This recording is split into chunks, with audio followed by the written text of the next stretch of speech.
Salam untuk Anda semua, selamat datang lagi di pembahasan mendalam kita. Hari ini kita bakal fokus banget nih ke bab 7 dari buku Raising Good Humans-nya Hunter Clark Fields. Judulnya keren, Solving Problems Mindfully, atau ya, menyelesaikan masalah dengan penuh kesadaran. Sumber utama kita ya bab ini, menurut saya ini kayak ngasih peta baru gitu ya, buat keluar dari drama konflik keluarga yang kadang bikin capek banget, apalagi antara orang tua dan anak kan. Misi kita sekarang ini, coba kita ikuti alurnya. Dari yang tadinya frustrasi karena konflik siapa menang siapa kalah, kita coba pahami lebih dalam. Apa sih yang sebenarnya dibutuhkan? Semua pihak loh ya. Ujung-ujungnya, kita dapat alat praktis yang bisa jadi mengubah cara komunikasi keluarga. Yuk, kita bedah bareng. Iya, tepat sekali. Bab ini tuh benar-benar bisa mengubah kacamata kita loh. Konflik jadi nggak dilihat lagi sebagai pertarungan gitu ya, siapa yang harus menang. Tapi lebih kayak, wah ini ada alarm nih. Sinyal penting kalau ada kebutuhan, entah itu kebutuhan anak atau mungkin kebutuhan kita sebagai orang tua yang belum kedengeran atau belum terpenuhi. Jadi pertanyaannya geser nih.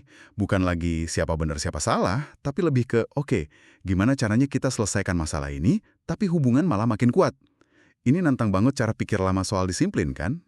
Wah, menarik banget ya premisnya. Langsung ke intinya gitu. Bab ini kan langsung nyentil kebiasaan kita yang sering banget kejebak di pola menang kalah itu. Bisa kita mulai dari situ kali ya?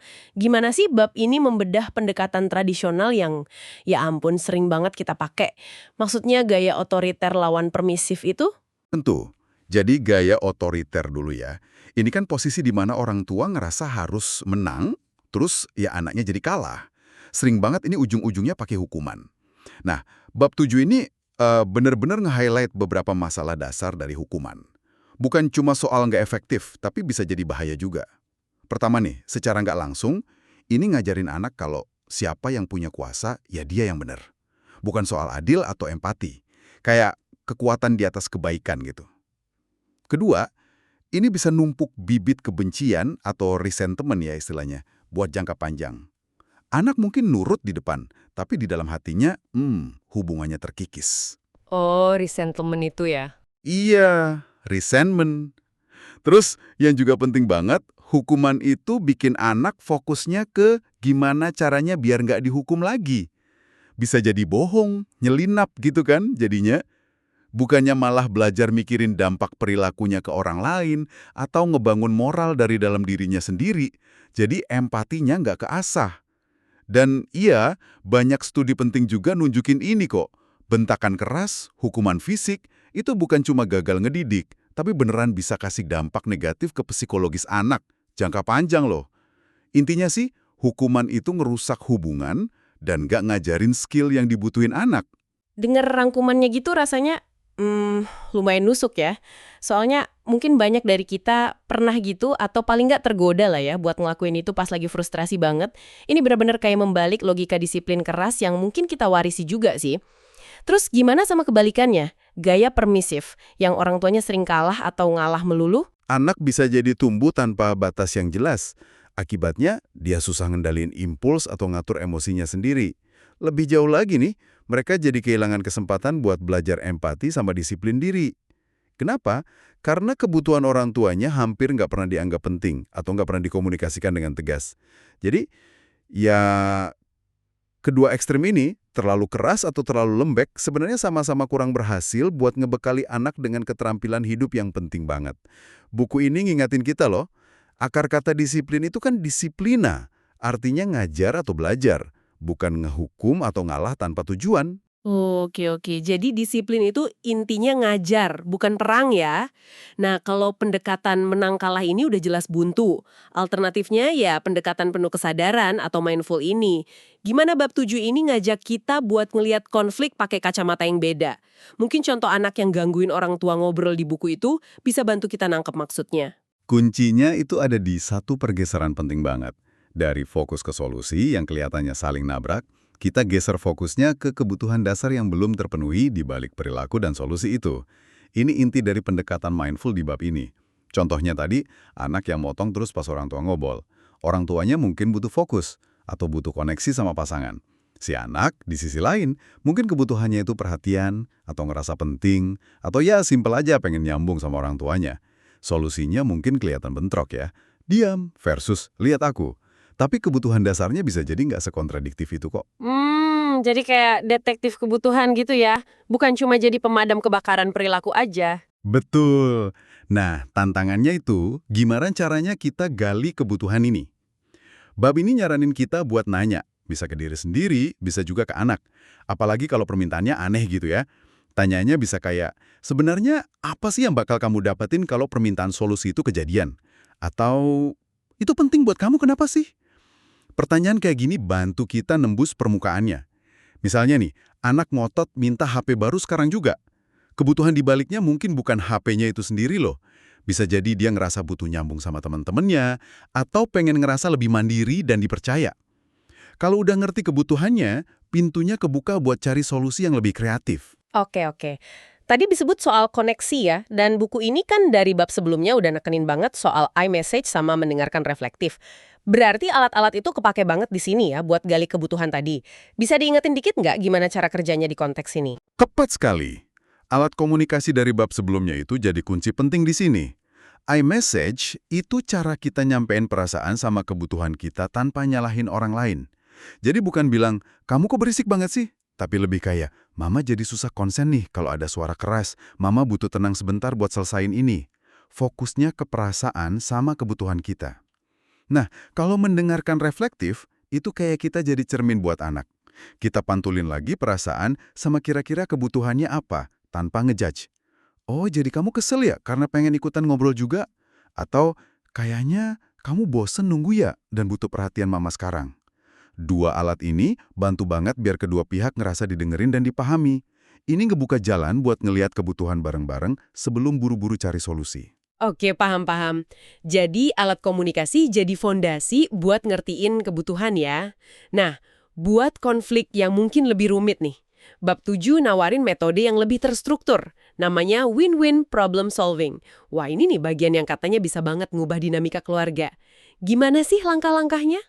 Iya, metode win-win problem solving ini emang dirancang biar semua pihak ngerasa menang. Kenapa? Karena kebutuhan intinya terpenuhi. Ada 5 langkah utama nih. Pertama, dan ini penting banget, identifikasi kebutuhan, bukan solusi. Jadi duduk bareng, terus tulis deh kebutuhan semua pihak yang terlibat di masalah ini. Penting banget buat misahin antara solusi cepet yang dipengenin, aku mau main game sekarang, sama kebutuhan dasarnya. Aku butuh rileks habis pulang sekolah. Atau, aku butuh ngerasa bebas milih aktivitasku sendiri. Tulis juga kebutuhan anak, biarin dia lihat tertulis. Ini ngasih validasi buat dia. Oke, jadi dasarnya bener-bener paham dulu apa yang sebenarnya dibutuhin ya. Bukan cuma dengerin solusi yang teriaknya paling kencang. Ini aja udah beda banget ya rasanya. Terus, kalau kebutuhannya udah jelas, baru kita mikirin solusi. Persis. Langkah kedua baru brainstorm solusi. Nah, di sini ada aturannya nih. Kalau bisa, biarin anak ngasih ide duluan. Terus, tulis semua ide. Tanpa sensor, tanpa kritik, tanpa ada tapi. Sekonyol apapun idenya, misalnya, gimana kalau kita bikin jadwal pakai jam pasir raksasa? Atau ayah aja deh yang beresin kamarku? Tulis aja semua. Tujuannya biar semua kemungkinan keluar tanpa ada rasa takut dihakimi.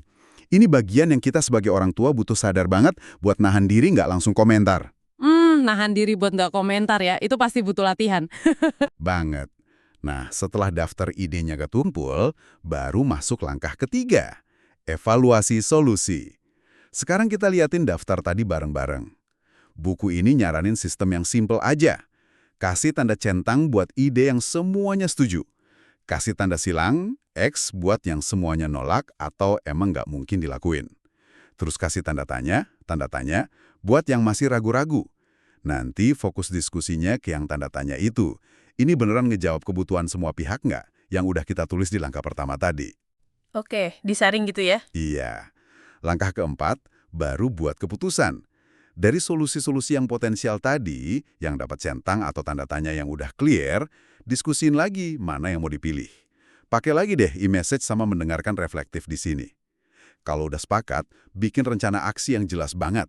Siapa melakuin apa, mulainya kapan, detailnya gimana. Tulis kesepakatan ini. Ditulis ya, biar jelas. Penting itu.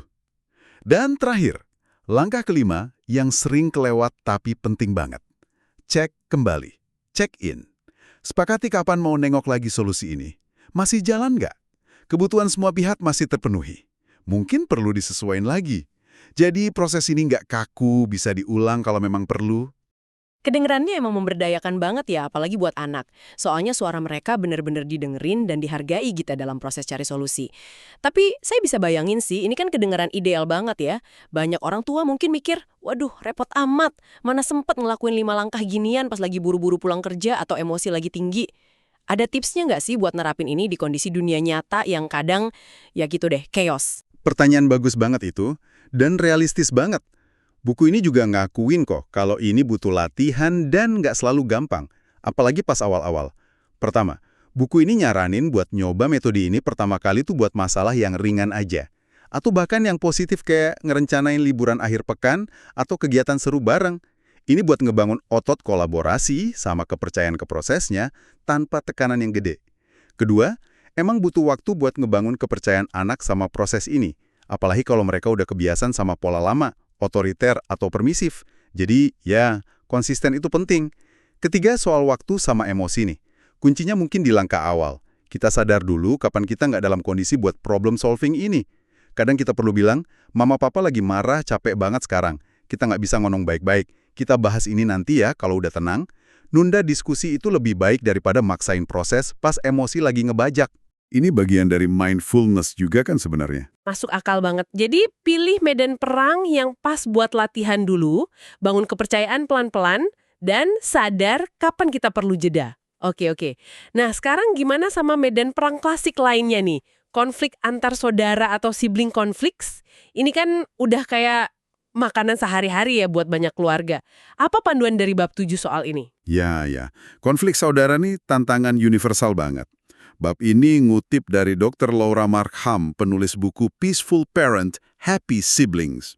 Ada 3 pilar utama katanya. Pilar pertama, dan ini paling dasar banget, adalah regulasi diri orang tua. Kemampuan kita buat tetap tenang di tengah badai pertengkaran beraka itu, wah, segalanya deh. Ini nyambung lagi ke latihan mindfulness, teknik rain, atau ya sekedar narik nafas dalam yang mungkin udah Anda latih dari bab-bab awal buku ini. Anak itu belajar nenangin diri, ya dari ngelihat kita nenangin diri. Jadi kita dulu yang harus tenang ya? Itu kunci. Pilar kedua, prioritaskan koneksi. Artinya, kita perlu investasi waktu buat bangun hubungan yang hangat dan personal sama tiap anak. Pas konflik kejadian, tahan godaan buat cepet-cepet jadi hakim, terus nentuin siapa yang salah. Fokus ke hubungan kita sama masing-masing anak, karena koneksi inilah yang nantinya bikin mereka mau kerja sama. Koneksi sebagai pondasi kerjasama ya? Betul. Terus pilar ketiga, melatih bukan mengontrol, coach not control. Nah, ini nyambung sama yang tadi kita bahas soal hukuman. Kalau kita pakai paksaan atau hukuman buat misahin mereka, itu seringnya malah kayak nyiram bensin ke api dendam antar saudara loh. Mereka jadinya fokus ke nggak adilnya hukuman atau mikirin cara balas dendam, bukannya belajar nyelesain masalah. Jadi peran kita tuh lebih kayak pelatih, coach gitu, yang bantu mereka ngembangin skill komunikasi sama negosiasi. Jadi kayak pelatih di pinggir lapangan ya, bukan wasit atau polisi yang langsung lari ke tengah lapangan gitu ya. Tapi jujur aja nih, pas anak-anak lagi teriak-teriak rebutan mainan, atau udah mulai dorong-dorongan, naluri pertama kan seringnya pengen langsung misahin, ambil alih, dan ngontrol situasi biar cepet damai kan? Nahan diri buat jadi pelatih di momen sepanas itu pasti butuh latihan kesadaran yang luar biasa ya dari orang tua. Tentu saja, itu tantangan terbesarnya memang. Ngambil alih itu rasanya lebih cepat dan efisien saat itu juga. Tapi efisiensi jangka pendek itu sebenarnya ngorbanin kesempatan belajar jangka panjang buat anak-anak kita. Jadi gimana? Langkah praktisnya pas situasi lagi panas? Pertama, coba deh, jeda dan bernafas sebentar sebelum kita bereaksi. Ingetin diri sendiri, tugas gue ngebantu mereka belajar, bukan cuma ngilangin ributnya. Terus, daripada nuduh atau ngejudge, coba katakan apa yang Anda lihat secara objektif aja. Kakak pegang mobil merah, adik nangis sambil coba narik mobilnya.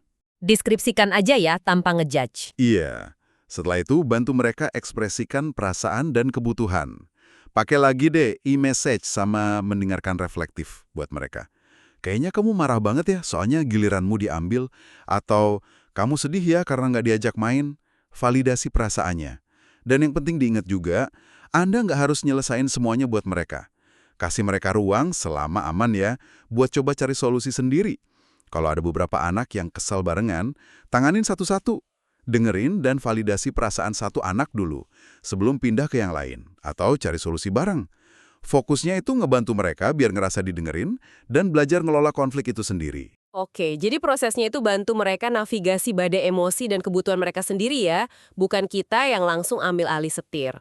Nah, konflik kan ya, bagian dari hidup lah ya, pasti ada aja saatnya hubungan jadi kerasa renggang atau ada luka gitu setelah slack.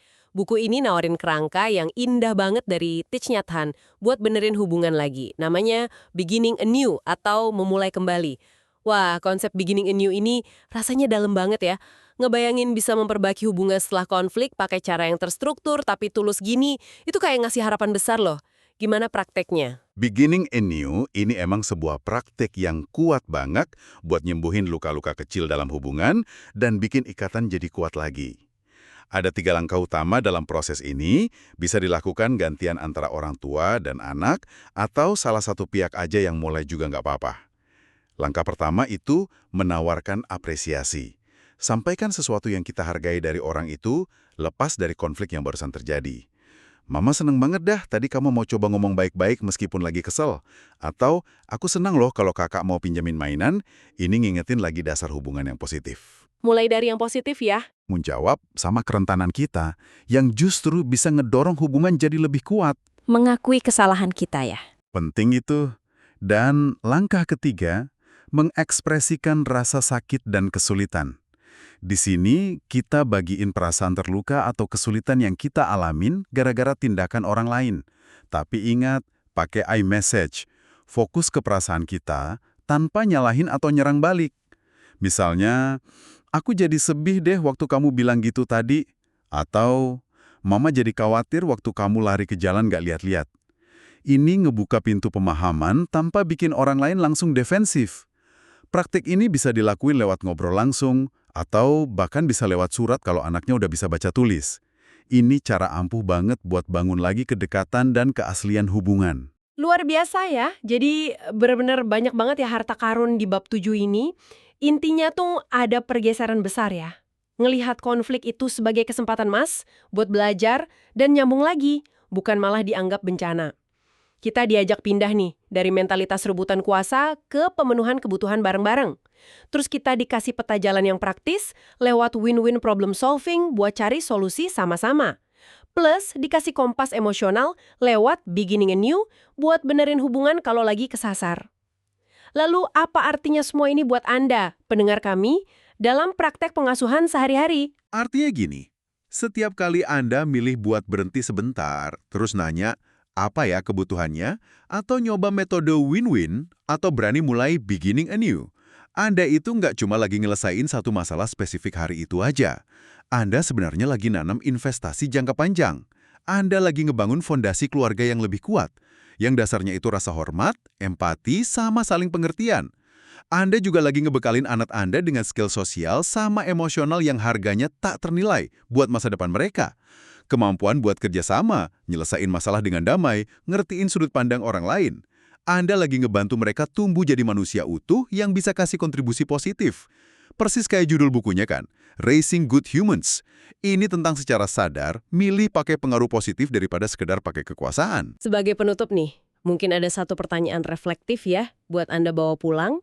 Gimana kalau Anda beneran coba dalam satu konflik kecil aja minggu ini buat secara sadar geser fokus internal Anda.